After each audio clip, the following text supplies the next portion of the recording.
ये कहानी है सोने की फसल।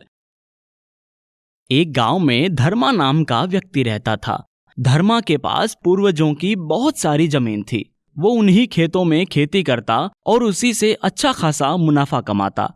लेकिन इतनी संपत्ति होने के बावजूद भी धर्मा बिल्कुल सरल और सीधे स्वभाव का था। लेकिन धर्मा की जमीन पर गांव के दबंग छुट्टन की कई सालों से नजर थी। वो हमेशा धर्मा की जमीन को हड़पने की फिराक में रहता था। धर्मा ज्यादा पढ़ा लिखा नहीं था।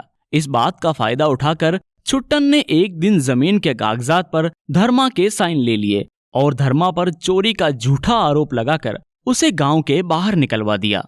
गांव के बाहर धर्मा एक छोटी सी झोपड़ी में रहने लगा और जंगल से लकड़ी काटकर जो कुछ मिलता उसी में गृहस्थी चलाने लगा। पता नहीं भगवान भी हमें किस बात की सजा दे रहा है। इस चोरी के इल्जाम से बेहतर तो हमें मार ही डालता। भाग्यवान, भगवान तो हमारी सिर्फ परीक्षा ले रहा है और बुरा समय तो हर किसी की जिंदगी में आता है। हमें सुख और दुख दोनों को एक ही तरह स्वीकार करना चाहिए। एक दिन धर्मा जंगल से लकड़ी काट कर लौटा और खाना खाने बैठने ही वाला था कि वहां एक साधु आए। भिक्षाम देहि, भिक्षाम देहि। बेटा, कुछ खाने के लिए हो तो दे दो। अभी तो घर में खाने के लिए कुछ नहीं है साधु महात्मा, लेकिन घर से साधु खाली हाथ जाए, भला इससे बड़ा पाप क्या होगा। ऐसा सोचकर धर्मा अपने हिस्से का खाना साधु को दे देता है। बाबा, अभी मेरे पास यही है, मुझे क्षमा करें। बेटा, मैं तो साधु हूं, मुझे पकवान नहीं चाहिए। प्यार और सत्कार से मिली रोटी ही मेरे लिए सर्वश्रेष्ठ पकवान है। खाना खा लेने के बाद साधु ने धर्मा से पूछा, बेटा, तुम गांव के बाहर क्यों रहते हो? यहां तो जंगली जानवरों का खतरा भी रहता है। फिर धर्मा ने सारी बात साधु को बताई।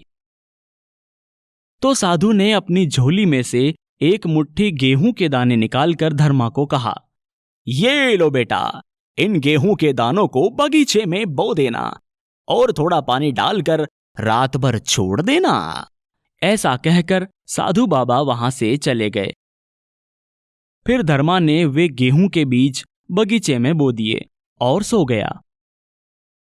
अगली सुबह उसकी पत्नी सुनंदा की आंख तेज रोशनी के साथ खुली। उसने जाकर देखा तो वो फूली नहीं समा रही थी, क्योंकि पूरे बगीचे में गेहूं की सोने की फसल थी। अजी सुनिए, ये देखिए, चमत्कार हो गया। ये देखिए सोने की फसल, हम फिर से धनवान हो गए। ऐसी सोने की फसल देख धर्मा भी बहुत खुश हुआ और उसे बेचकर वे फिर से अच्छी जिंदगी जीने लगे। लेकिन धीरे धीरे सोने की फसल के बारे में छुट्टन को पता लगा, तो वो सोने के लालच में धर्मा के पास आया और नाटक करने लगा।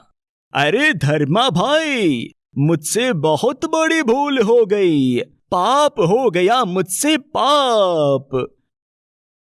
आप तो मेरे बड़े भाई जैसे हैं। भाई, मैं अपने पाप का प्रायश्चित करना चाहता हूं।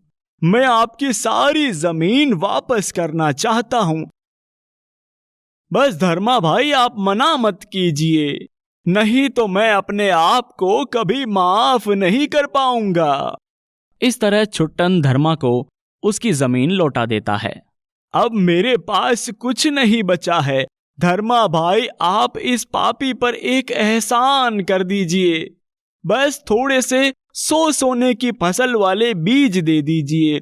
सीधे स्वभाव का धर्मा छुट्टन के कुटिल स्वभाव को नहीं समझ पाया और बचे हुए बीज उसे दे दिए।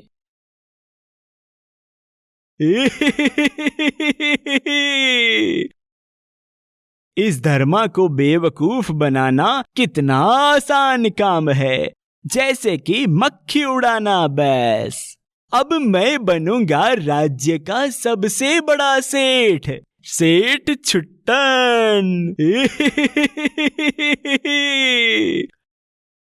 और छुट्टन भी अपने खेत में बीज बोकर सो गया।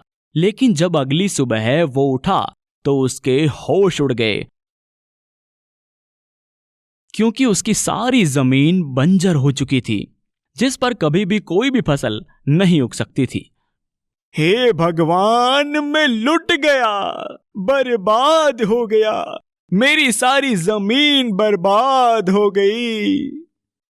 अब छुट्टन के पास पछताने के अलावा कोई सहारा नहीं था। इसीलिए कहते हैं कि हमेशा सच्चाई और अच्छाई का साथ देना चाहिए, क्योंकि बुराई का नतीजा हमेशा बुराई ही होता है।